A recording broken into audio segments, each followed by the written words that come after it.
Hey, this is Dash with Deef Boards, and today I'm going to be going over a question I got on my video, and then what you should do when you first get your 3links set up on your board.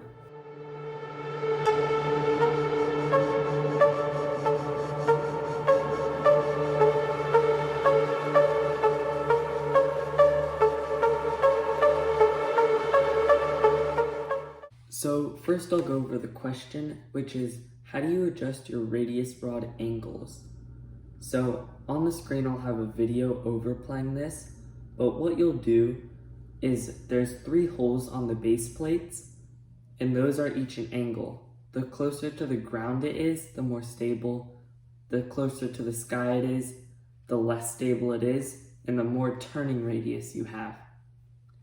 Then, when the radius rod meets the axle, you will see a clamp, and if you loosen the clamp after fully loosening the bushings, you'll be able to adjust that along with tightening and loosening the radius rod so that it squeezes together and lengthens based off of how much you adjust it.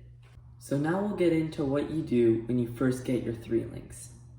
So they just came in the mail, you're super excited, you throw them on your board, and you're like, whoa, these are interesting.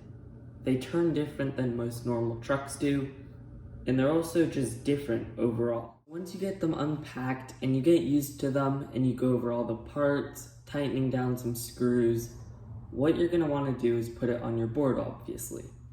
Set it up like you usually would. If you're using the gear drives, it might take a little bit longer, but overall just about the same amount of time as putting new trucks on any board, minus the time you would use putting clamps on them.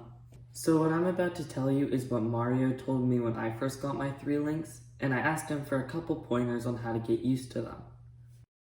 Put your radius rods on the highest setting of the base plate so that it's the squirreliest and the easiest to turn and it has the most turn. Next, loosen your bushings as much as you can and ride like that for about 20 miles or so.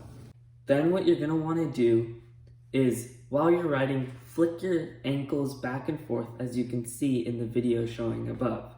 You should ride about 20 miles like this, and every little bit just randomly flick your ankles back and forth, because what this does is it gives muscle memory and teaches you how you should react when something goes wrong, like you hit a pothole or a bump.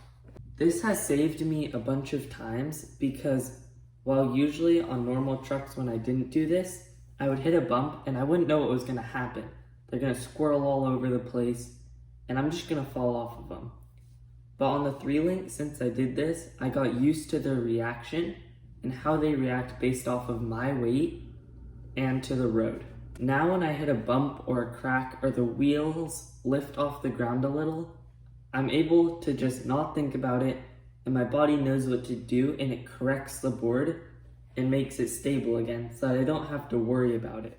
That's all for today, and I know it was quick, but I'll see you next time.